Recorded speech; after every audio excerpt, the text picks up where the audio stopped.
బులెటిన్లో డీటెయిల్ చూస్తే మహారాష్ట్ర నాందేడ్ జిల్లాలో లోహపట్నంలో సీఎం కేసీఆర్ పర్యటించనున్నారు.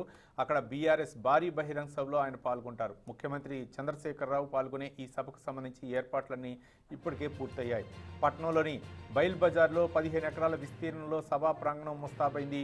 స్టేజ్తో పాటు దాదాపు 50,000 నుంచి 70,000 మంది కూర్చునేందుకు వీలుగా ఏర్పాట్లు చేశారు. కుర్చీలు డేరాలతో పాటు వేసవి నేపథ్యంలో సభికుల కోసం కూలర్లను సైతం అమర్చారు.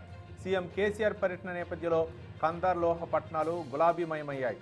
ప్రధాన రహదారులను గులాబీ తోరణాలు, ఫ్లెక్సీలు, భారీ హోర్డింగులతో సుందరంగా తీర్చిదిద్దారు.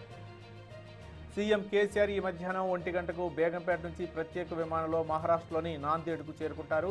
అక్కడ నుంచి ప్రత్యేక హెలికాప్టర్లో బయలుదేరి మధ్యాహ్నం 2 గంటలకు లోహపట్నం శివార్లో ఏర్పాటు చేసిన హెలీప్యాడ్కు చేరుకుంటారు. లోహపట్నంలోని ఓ బీఆర్ఎస్ అభిమాని ఇంట్లో తేనీటి విందులో పాల్గొంటారు. అక్కడ నుంచి ప్రత్యేక కాన్వాయ్లో బయలుదేరి నేరుగా పట్నంలోని బైల్ బజార్ సభా ప్రాంగణానికి చేరుకుంటారు. తొలుత పార్టీలో చేరే నేతలకు గులాబీ కండువాలను కప్పి పార్టీలోకి సాదరంగా ఆహ్వానిస్తారు సీఎం కేసీఆర్. అనంతరం సభనుద్దేశించి ప్రసంగించనున్నారు.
మహారాష్ట్ర నాందేడ్ జిల్లా లోహపట్నంలో సీఎం కేసీఆర్ పర్యటించనున్నారు. అక్కడ బీఆర్ఎస్ భారీ బహిరంగ సభలో ఆయన పాల్గొంటారు. ముఖ్యమంత్రి కె చంద్రశేఖరరావు పాల్గొనే ఈ సభకు సంబంధించి ఏర్పాట్లన్నీ ఇప్పటికే పూర్తయ్యాయి.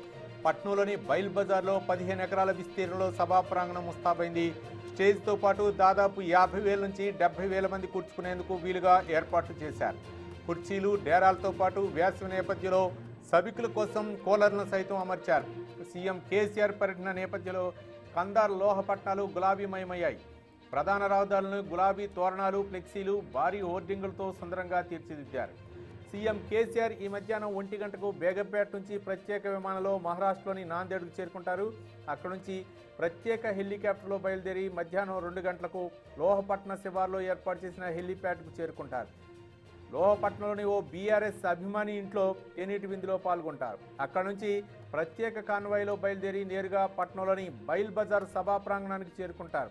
తొలుత పార్టీలో చేరే నేతలకు గులాబీ కండువాలను కప్పి పార్టీలోకి సాదరంగా ఆహ్వానిస్తారు సీఎం కేసీఆర్.